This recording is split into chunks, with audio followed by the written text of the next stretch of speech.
ꯍꯥꯟꯅ ꯂꯧꯗꯣꯏꯔꯥ ꯀꯔꯤ ꯑꯣꯏꯅ ꯂꯧꯗꯣꯏꯔꯥ ꯀꯛꯆꯤꯡꯅꯦ ꯁꯤꯁꯦ ꯏꯟꯖꯥꯡ ꯅꯥꯄꯤ ꯍꯥꯟꯅ ꯂꯧꯈꯤꯁꯦ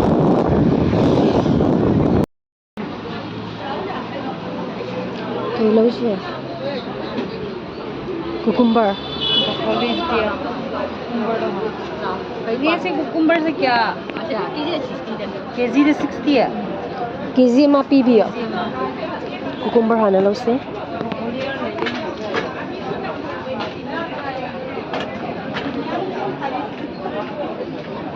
ni kg da kaino ato ba change to lor ato ba habak lor yai ko okay broccoli da kamai yon ge broccoli pa kun tha de pi ke ma kha fresh hoy de ta awa fresh hoy da bai ne kun tha de pi hai tra kun pa kun da pi ko ai sa wa fresh hoy da bai kun da pi hai ko sa ngang do ba le ngang do bai ne pa kun da pi ma ke mo tong ja ba ne ko mo ta ngai bai ni cái hộp đồ chuẩn bị không chuẩn yam ko chilo cái đồ đồ nó bạc cái mà giá luôn đi vào học cái đồ khai yam tàu bi ko đâu học bên cô muốn thấy em đi lỗ phải học bên thì bọn học cái thank you tao ni ngai yam happy để ta làm được cô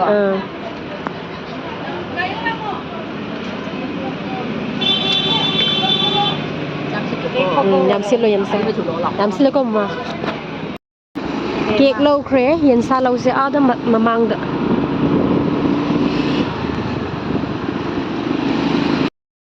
kaya lo ga live kan lo dora dress la kai no to dress to ro pumoin lai ta bra ka makum da ay wala ka mayam sa lasi amuka ay koy gieng to mayam ay koy gieng to muka hore nung sana sabo bazar chatlu bani ba kong sai do adu da ne adu theng ring asi di khati ready koy si yen sa su thong dei ne ba mai to bre yen ase Switzerland ki sangon Switzerland ki sangon si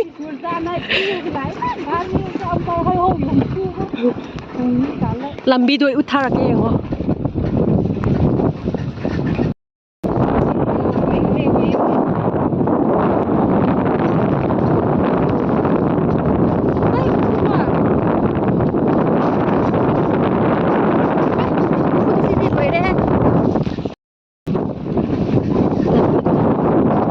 our driver our universal driver dangre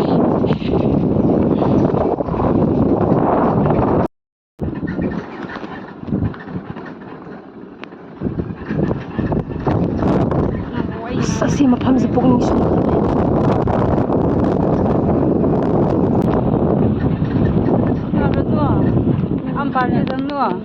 okay decide farm yo do re hi farm yo re câu rau nụ dạo à qua đây hi don't bark me I love you hi kau tao kai daurino ai kai gi sing kangino pukri do nga lau thua kre nga pha kre loi na tu mo si farm gi maming du kai haib no marine organic hai na Facebook ta lai bne moi gi do si pukri nga yam yok pa ne ba ko papaya laye hangam bambi khra oi pukri se chaudra moi di si de farm na dum lai rabani farm house kudu it's me your best friend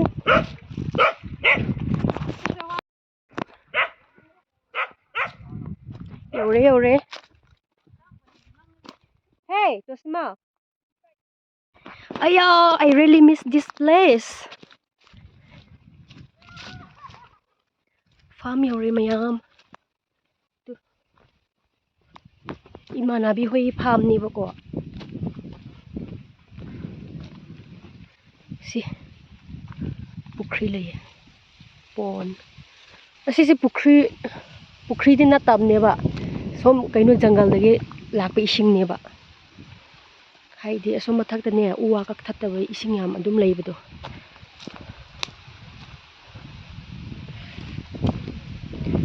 they plant some cabbage ꯀꯣꯕꯤ ꯈꯔ ꯊꯥꯏ ꯈꯔ ꯅꯠꯇꯦ ꯁꯤꯗꯤ ꯍꯩꯃ ꯑꯥꯗꯁꯨ ꯂꯩꯌꯦ ꯉꯁꯥꯏ ꯎꯗꯕꯅꯦ ꯌꯥꯝꯃꯦ ꯏꯃꯥꯟꯅꯕꯤꯒꯤ ꯐꯥꯔꯝꯅꯦ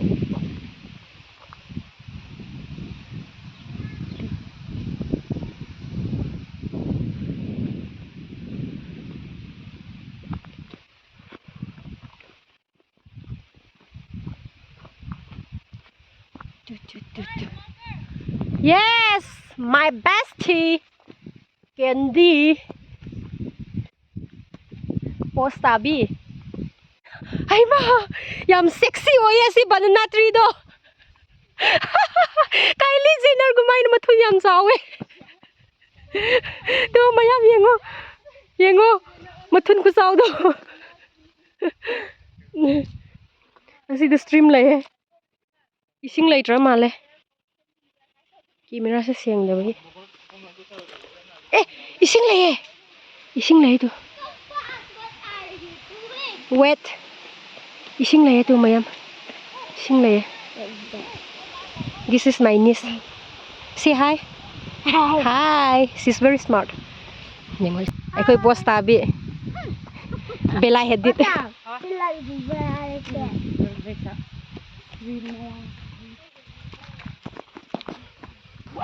ꯌꯧꯔꯦ ꯃꯐꯝ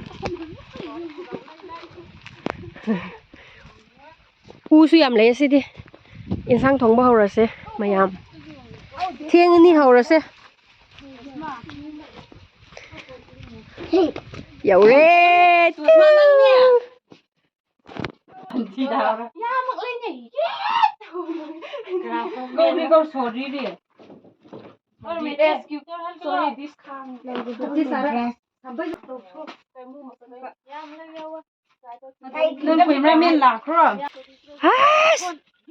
ꯀꯔꯤꯅꯣ ꯑꯗꯨꯃꯛ ꯆꯥꯎꯕ ꯆꯤꯛꯀꯟꯗꯣ ꯁꯣꯔꯤ ꯃꯆꯥꯗꯨꯅ ꯌꯦꯡꯉꯣ ꯍꯣꯠꯅꯔꯤꯕ ꯃꯌꯥꯝꯁꯦ ꯊꯥꯡ ꯑꯆꯧꯕ ꯄꯨꯔꯛꯑꯣ ꯌꯦꯟꯁꯥ ꯁꯦꯝꯃꯤ ꯑꯩꯈꯣই ꯄꯥꯔꯇꯤꯅꯦ ꯆꯥꯛ ꯆꯥꯔꯤ ꯈꯨꯗꯤꯡꯒꯤ ꯑꯗꯨꯝ ꯌꯦꯟꯁꯥꯁꯦ ꯏꯁꯥ ꯑꯩꯈꯣꯏ ꯑꯗꯨꯝ ꯁꯦꯝꯖꯗꯣꯏꯅꯤ ꯑꯩꯈꯣꯏꯅ ꯍꯩꯌꯦꯕ ꯑꯩꯒꯤ ꯁꯝꯗꯨ ꯎꯐꯨꯟꯅ ꯉꯛꯇ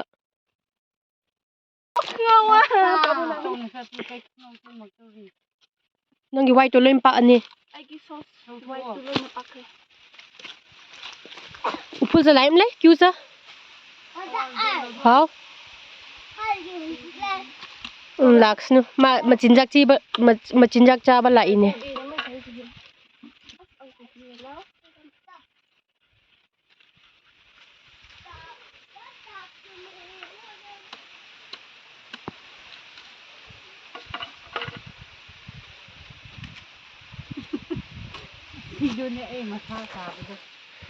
She's great.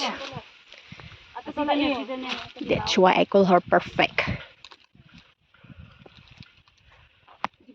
Haybra. Lanang thunyar thongbidudi tawrakanugo. Thunyar banate thundu tiba pangdraba.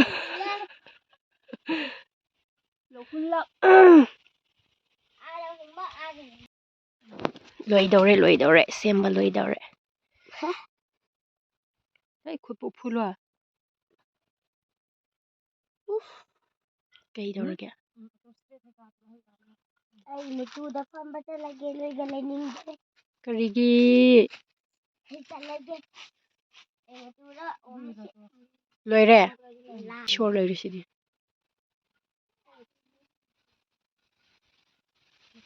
Nim kane khongdum su yam leine khudam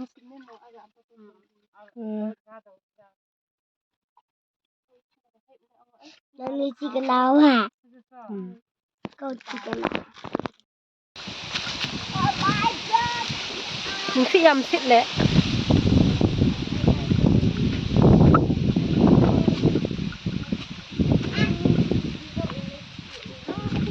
ꯅꯨꯡꯁꯤ ꯌꯥꯝ ꯁꯤꯠ ꯌꯨꯇ꯭ꯌꯨꯕꯔ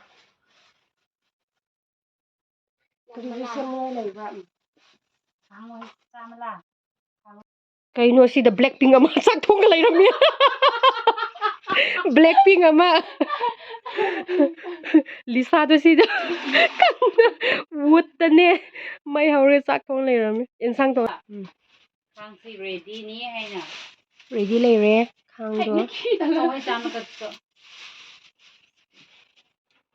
ꯐꯣꯔꯃꯨꯂꯥꯁꯤ ꯈꯪꯕ꯭ꯔꯥ ꯁꯤꯡ ꯋꯥꯠꯄ ꯃꯥꯜꯂꯤꯀꯣ ꯃꯛꯇꯣ ꯑꯁꯤ ꯍꯦꯟꯗꯜ ꯋꯤꯠ ꯀꯦꯌꯔ ꯇꯧꯗ꯭ꯔꯗꯤ ꯌꯥꯔꯣꯏ ꯌꯦꯡꯉꯣ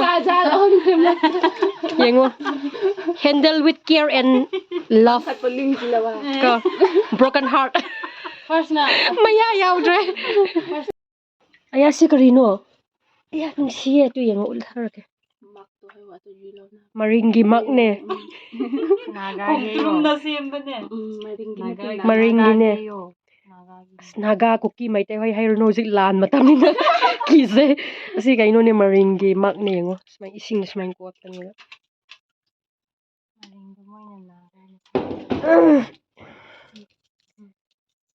ꯕ꯭ꯂꯦꯛ ꯄꯤꯡ ꯁꯝ ꯌꯥꯎꯒꯅꯤꯀꯣ ꯏꯀꯥꯏ ꯆꯦꯞꯄꯅꯤ ꯃꯁꯛꯇꯤ ꯌꯥꯕꯅꯤꯀꯣ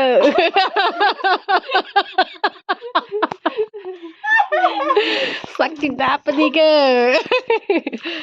ꯏꯟꯁꯥꯡ ꯊꯣꯡꯕ ꯌꯥꯝ ꯍꯥꯎꯅꯤ ꯁꯤ ꯅꯨꯄꯤ ꯑꯁ ꯃꯧ ꯑꯣꯏꯔꯗꯤ ꯄꯔꯐꯦꯛ ꯇꯥꯅꯤꯍꯦ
ꯌꯨꯏꯂꯥꯛꯃꯛꯇꯣ ꯑꯣꯜꯂ ꯃꯨꯟꯍꯟꯕ ꯅꯠꯇ꯭ꯔꯣ ꯑꯣꯋꯦꯟꯗ ꯑꯣꯏꯔꯗꯤ ꯌꯥꯕꯅꯦꯕ ꯑꯣꯋꯦꯟ ꯅꯠꯇ꯭ꯔꯗꯤ ꯀꯥꯅꯤꯕ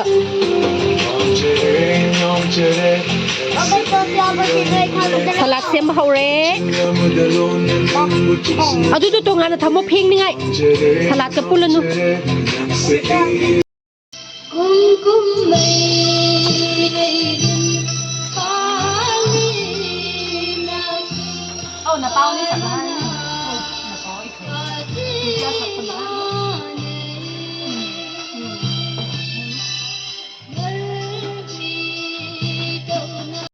ꯁꯂꯥꯗ ꯁꯦꯝꯕ ꯍꯧꯔꯦ Salad.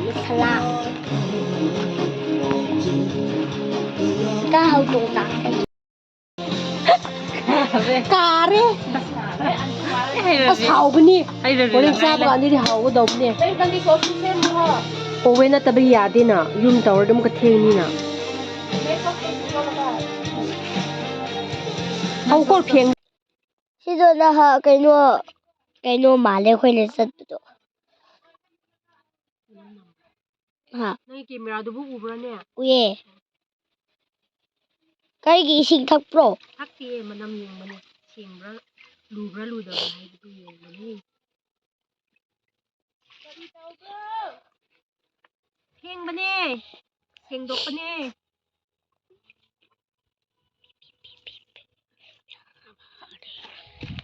Yeah, ay jalan bagi ko. Bebe. Tuwe.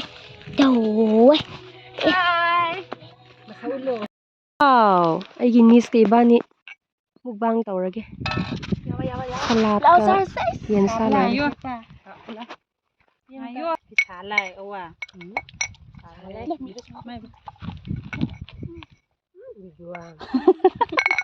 sorry ꯁꯥꯎꯕ ꯌꯥꯗ꯭ꯔꯦ Like Kurimusa. ได้ mukbangda yawningdabi ko hayengdi pizaroi salat Force what we go ra.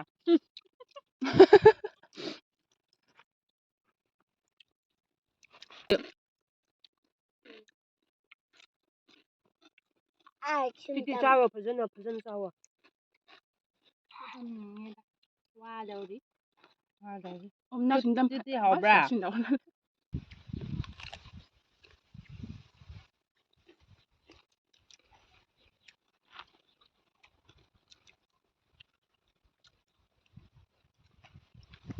Ngon ngào kopi thịt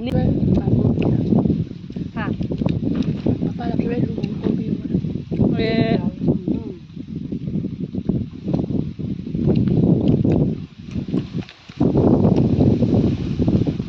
para to mo pina eskwela to sa focus speed bagi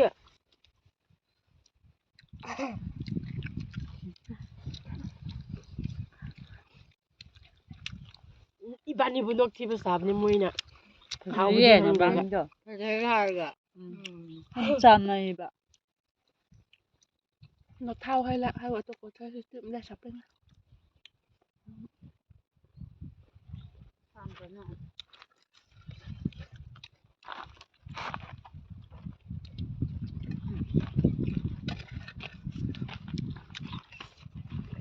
Tao đếm làm rồi. Ngang nhau đi làm bên cô.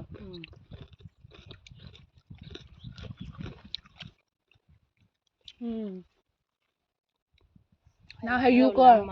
I don't think nam sa. I like that Cái này gan you go là kham rồi thôi. matu ma yawrame who cares I don't care Tôi sẽ làm cô. Cô kia đâu? Huy.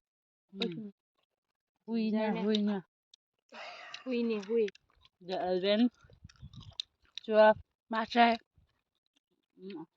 Cái bài gì? Cái kia uống thử lại rồi. kurung cha Nhưng ngà cô kia to women conference. A woman conference. Nhưng ngà là deadline là kiểu sao? Cô sai bung lạ. ôi xem ông nóng cha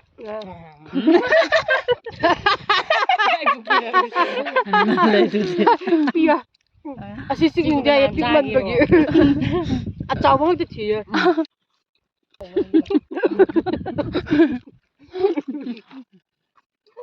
pok se thak pa yam ni ko Ui. But he mana pinwa.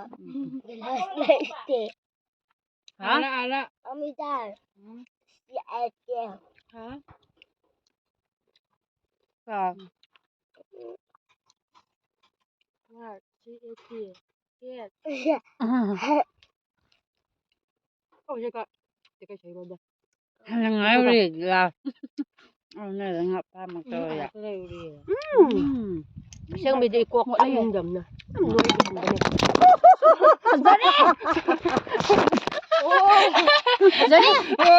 Đúng xin nó lên nghe. Ay so clip pa. Mukbang when fair.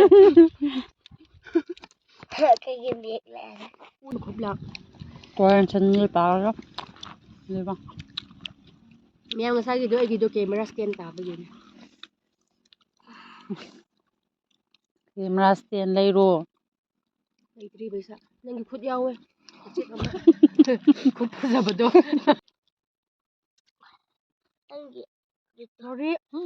Cô Vim na chơi tri. Charo sisu. Adu lôi ra gạ. Cô Vim na hay rồi. Agak. Skep. Aku kapan? Ay sắm cái thầy cái đó. Cái xe này áo cái sân can không thế. Yeah, orang newa baca. Yaw na. No. Mà Okay, mẹ sang balan ni asida loji lagi hor tala. Sumay na ay mukbang si sumay lo sa lesko. Ko ay titia. Video jo sang balan ni tu Wala lah. na koy at talaga kayno model class haro ti ni mga energy siya yaw kaya sa ka bagi.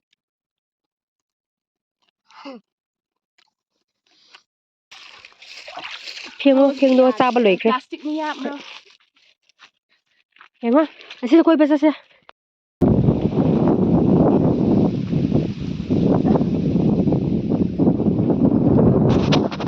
sẽ thở đi Anh bùi câu như mẹ. thở sẽ Thursday. lan bằng ngầm mùi draw Hindi Semain ko ka kalo. man. Semain ka kalo. Semain na. Wow. There's the drop. Maning na ka na. Lên cả lên. Kusma.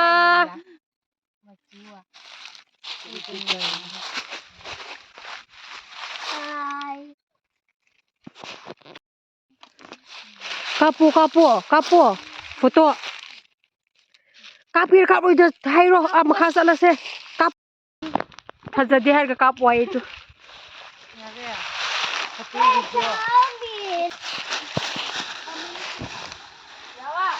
Let's go.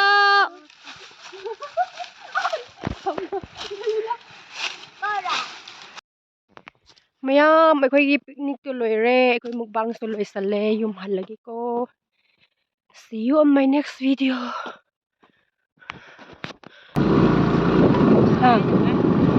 Terus mati ya? What's the next plan?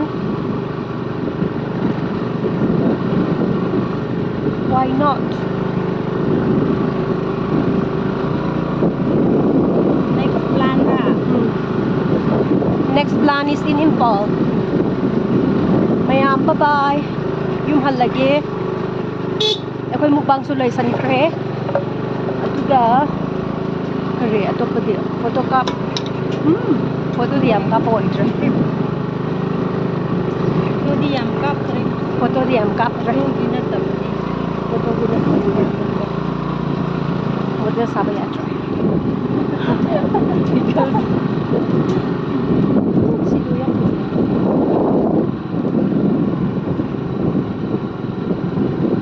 So, bye guys, mayam.